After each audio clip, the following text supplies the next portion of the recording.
Doctor Alia इमाम की बात कर रही हूँ। डॉक्टर आलिया इमाम साहिब हम सारी ख़वातीन का फख्र इसलिए भी है कि उन्होंने बहुत काम किया है, स्कॉलर हैं। फैज़ अहमद फैज़ ने आपको बुलबुल पाकिस्तान का खिताब दिया और ये ज़ाहिर बहुत बड़ी औरत की बात है। हज़रत जोश मलियाबादी ने तहरीर की शहजादी कहा इनको। हुकूमत पाकिस्तान ने प्राइड परफॉर्मेंस दिया।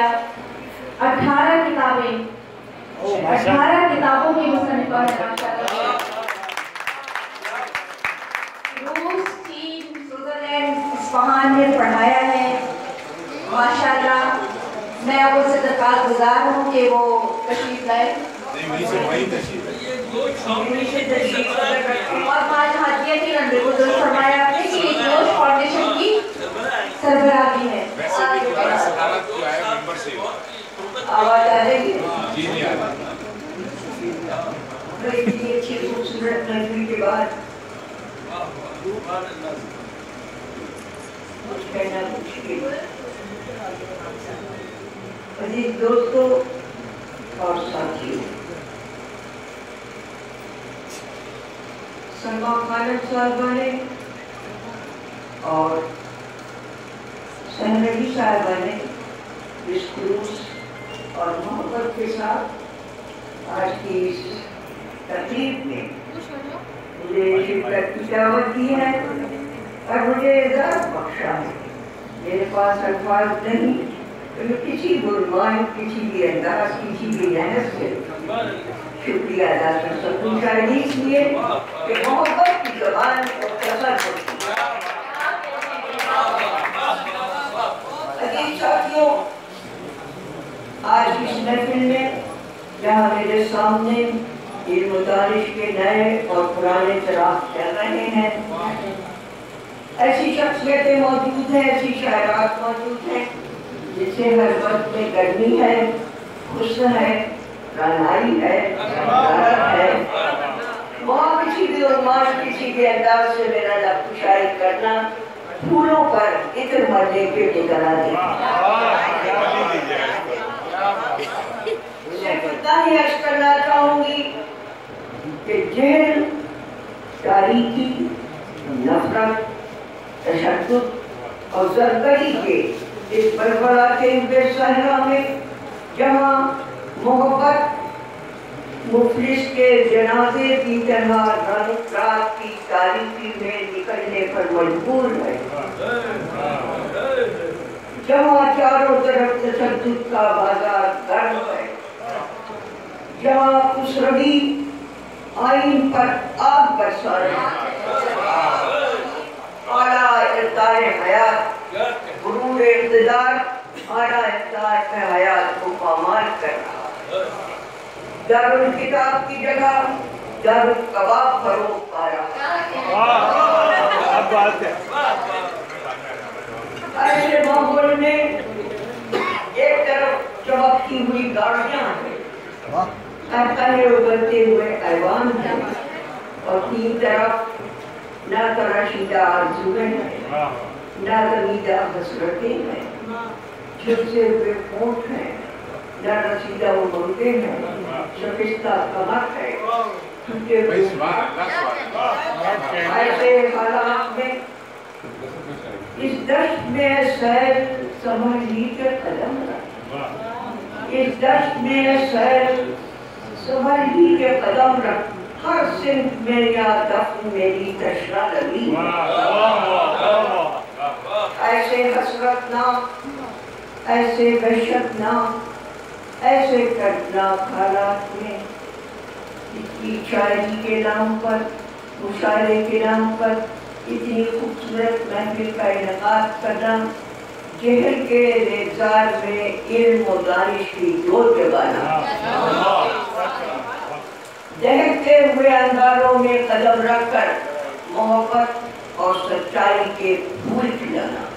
हमारी जितनी शायरात हैं उन्होंने सच्चाई और मोहब्बत के फूल खिलाए थे। मैं उन्हें मोहब्बत का अखराज, अकीदत के फूल और महबूबा के गुजरते नजर करने का एहसास हासिल करती हूँ। इस मंजिल पर एक बात कहना चाहूँगी کہ اور آج بھی دن کے موقع کے اوپر یہ محفل سجائی گئی ہے حقوق کے نام پر. اگر آپ وقت دیں تو عورت کے حقوق کی جنگ کے معنی کیا ہے؟ عورت کی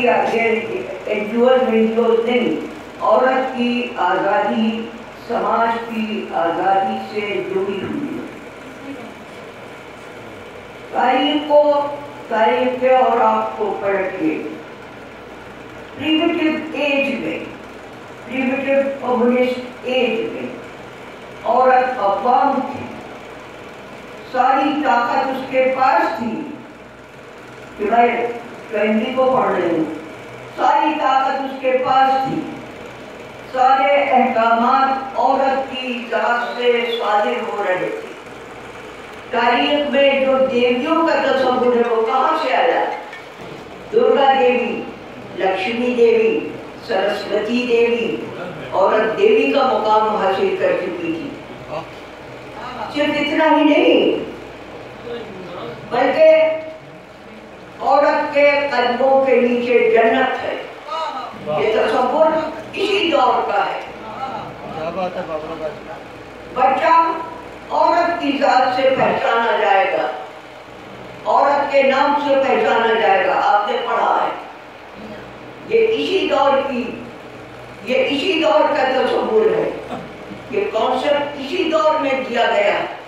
لیکن ایک منزل ایسی آئی جب عورت سے اس کا سارا حسن چھین لیا گیا. کیسے؟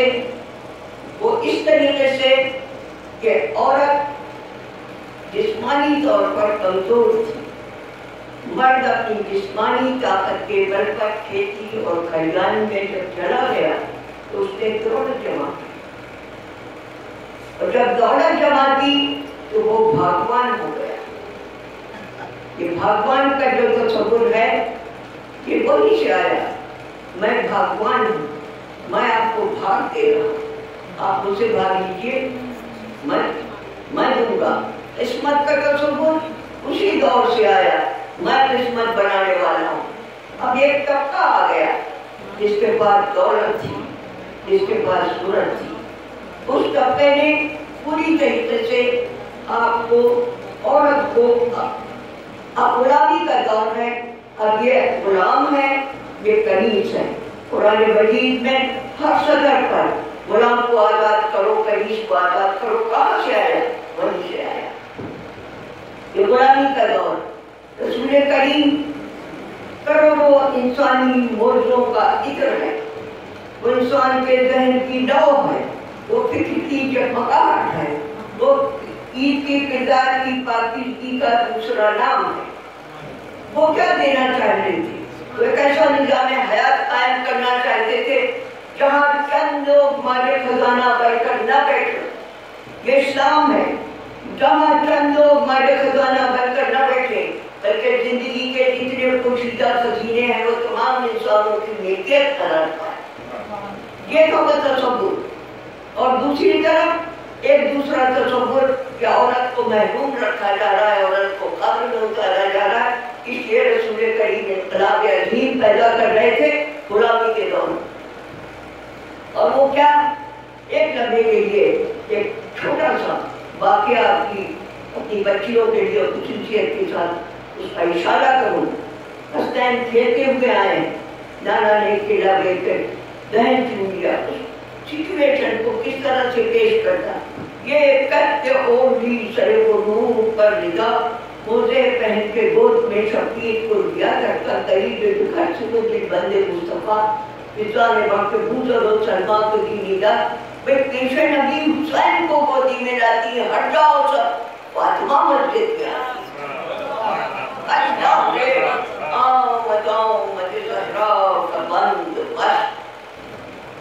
تو ساتھوں بھرکتے اور شرافت سے اس کے پاس احمد کے گرد و پیش سے اٹھے خدا پرست و نسان تو کیا ملک کو نصیر قدرت نشست آئی. تو شاد رسول زمن ہوئے اور گھر میں خدا کے ایک جگہ پنجتن ہوئے. اب جملہ سنیے. اور تعظیم فاطمہ کو اٹھے سید البشر. مثالی کردار بنا کر رسول تعلیم کے حوالے کر رہے ہیں۔ پھر میں آپ جیسی پیچھو بیدار ماں اور روشن ذہن ہستیوں سے ایک سوال کرتی ہوں، ایسا کیوں نہیں ہوا؟ عورت کے اوپر آج تیزاب کیوں پھینکا جاتا ہے؟ کیوں اس کے ہاتھ اور پیر قلم کیے جا رہے ہیں اور مشکلات سے درپیش ہیں؟ اس کی تفصیل میں جانے کی گنجائش نہیں ہے۔ کیوں ہے ایسا؟ عزیز ساتھیوں، اسباب و علل کے رشتے تاریخ میں بہت دور تک پھیلے۔ تفصیل دینا چاہتے ہوئے صرف 2 جملے کہنا چاہوں۔ باطل حق کی عزت پر آ کر کے ملا ہوتا ہے، اندھیرا روشنی کی تاب نہیں لا سکتا۔ لہذا جو نظام کے رسول کریم دے رہے تھے، اب فیوڈل طاقتیں جس میں ہم اور آپ رہ رہے، فیوڈل طاقتوں نے اس پر قبضہ کر دیا۔ اب تاریخ آقا ہے اور غلام ہے، آقا اور غلام میں تقسیم کر دی گئی۔ آج پھر سرمایہ دارانہ دور آ گیا جہاں عورت ایک کموڈٹی ہے، ہر اشتہار کی زینت ہے، اس کا ہاتھ، اس کے پیر، اس کا جسم، ہر عنوان سے اس کی تجارت ہو رہی ہے۔ یہ سب کیوں ہو رہا ہے؟ یہ سب کس لیے ہو رہا ہے؟ کیونکہ آپ کو عورت کو ایکسپلائٹ کرنا ہے۔ اب میں اقبال کو کوٹ کرتی ہوں۔ اقبال نے اس سچویشن کو پوری طریقے سے غور کرتے ہوئے ایک جملہ کہا ہے، فارسی میں ہے، کہا کہ دیکھو تمہیں سمجھنا چاہیے، عورت کے ایشو کی بات کرتے ہوئے تمہیں ایک بات سمجھنا چاہیے، عورت کا مسئلہ سماج سے جڑا ہوا ہے۔ This is not in انگریزی میں لکھا، this is not in isolation, this is very much related to the just socio-economic order. Unless and until we have a just socio-economic order, we just can't think of any establishment in favor of women. کہتا ہے کہ چکی کے اوپر کا part صدیوں سے گھوم رہا ہے، چکی کے اوپر کا پارٹ صدیوں سے گھوم رہا ہے، نیچے دانے پس رہے ہیں۔ یہ ضرورت اس سمجھتی ہے کہ جو پسے ہوئے دانے ہیں، وہ سندھی ہو، مہاجر ہو، بلوچ ہو، پٹھان ہو، پنجابی، وہ سب دانے اکٹھا ہوتے ہیں۔ اور پھر جملہ کہہ رہا ہے، اسی انقلاب کے شاعر نے ذرا نہیں کہا کہ جملہ کہتا ہے، ذرا زنوں نے چمن لالا انتقام کشے، ذرا زنوں نے چمن لالا انتقام کشے، جبت نہ گنجاؤ گل کہے دیگر اندازے، اٹھو تم بھی اٹھو، تم بھی اٹھو، تم بھی اٹھو، تم بھی اٹھو، اور پھر انتقام لو ان بچوں کا جن کی لالی ان لوگوں نے چھین لیا ہے۔ انتقام لو ان خاتون کا، اس عورت کا جس کی جوانی کا ریزہ ریزہ کر کے اس کا غروب کرنا چھوٹ کر دیا، اور انتقام لو ان ماؤں کا جو آج در بدر پھرائی جاتی ہیں۔ یہ اقبال کہہ رہا ہے۔ عزیز ساتھیوں، یہی ہے وہ فکر جو ادب دیتا ہے۔ ادب محض حالات اور واقعات کا ترجمان نہیں ہے، بلکہ وہ اس کا نقاد ہے۔ اس کا کام عمومی ذوق کی تسکین کرنا نہیں ہے۔ آپ شراب پینے پیا کریں، آپ اسپرٹ پی رہے ہیں، آپ کو شوق ہے پیجیے، آپ ہیروئن پینا چاہتے ہیں پی لیجیے، جی نہیں۔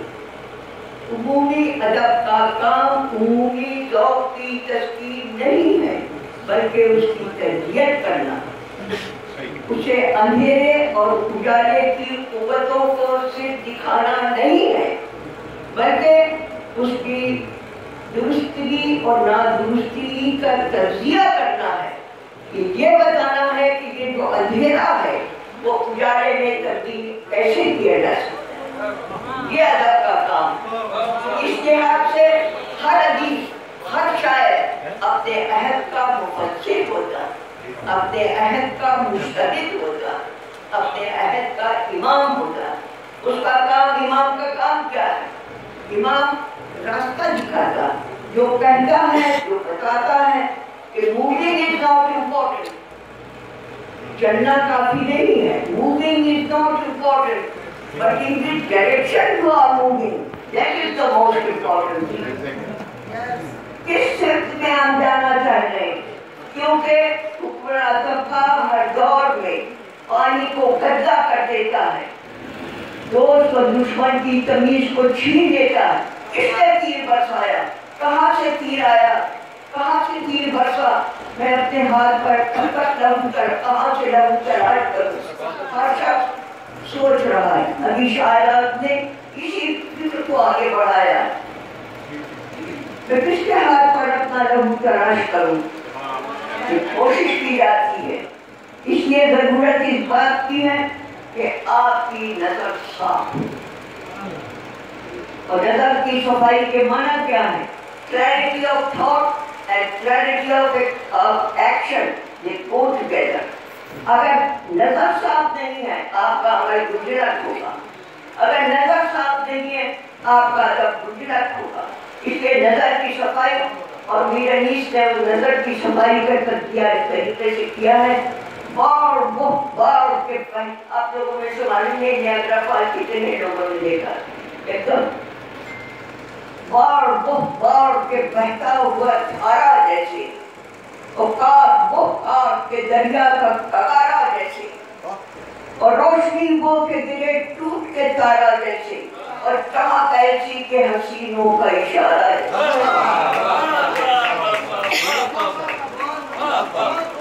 ये क्लैरिटी ऑफ थॉट है, इतनी क्लियर होना चाहिए कि आप सूत का धागा लगाएं और रेशम का तार लगाएं, ये दोनों धागे कहीं गलत मलत न उड़े। ये आपकी क्लैरिटी होना चाहिए कि ये दोस्त है, ये दुश्मन है, इस सिलसिले हमें आगे बढ़ना है। ये साथियों, गजल के बारे में दो जुमले कहती चलूं, ये गजल महबूबा है, और सब हजरात जानते हैं कि महबूब से आप लाख पीछा छुड़ाने की कोशिश करें, लेकिन उसकी कोई न कोई अदा, उसका कोई न कोई अंदाज, उसका कोई न कोई रंग, कोई न कोई इशारा आपका दामन पकड़ लेगा, और आप कहने पर मजबूर हो जाते हैं, करिश्मा दामन दिल नी के शक के जान क्या बेनुमाए रुख, ये पूरी शायरी में बता रहे, बेनुमाए रुख इस शहरी गुलिस्ताना मार्ज, एक रुख तुमने दिखाया है अपनी शायरी का, हमारे सामने गुलिस्तान खिल गया। बेनुमाए रुख इस शहरी गुलिस्ताना मार्ज, बेकुशाए लब के कंधे बना माना मार्ज, तुमने तो सिर्फ लब हिलाए हैं और हमारे वजूद में शहरी शहद उतर गया। ये है शायरी, ये शायरी बेशक बहुत, लेकिन इसका एक सिर्फ जरूर मुताबिक होना चाहिए। मैं समझती हूँ कि हमारी शायरा का शऊर बहुत पुख्ता है, और वो फिक्री सतह पर इस माशरे को उस मंजिल पर पहुँचाए जहाँ हम और आप लेकर आंसुओं के दायरे में मोतियों की दुकान से जाए, उस मंजिल पर पहुँचा दें जहाँ ये नफरत के छक्कर मोहब्बत की बारिशवा में तब्दील होता है, और उस मंजिल पर पहुँचा दें जहाँ गुर्बत और जहर की चिलचिलाती हुई धूप चांदी में बदल जाए, हर माँ के आंगन में चांदी छिड़ा, हर बहन का टूटा हुआ गुरूर वापस मिल जाए, और हर बच्चे को उसके खिलौने मिल जाए, कहीं कहीं मुस्कुरा उठे, ऊंचे ऊंचे की जगह पर ताज रखे। बस यही इस शायरी की देन है, यही अदब की देन है, ये सियासत की देन है। आप जैसे दिशोर और बिलोई के समाज रखने वाली हस्तियों को एक मरतबा मई में दिन भर के मोहब्बत का राज, अकीदत के फूल, महल वफा के गुलदस्ते नज़्म करने की इजाज़त हासिल करते हैं।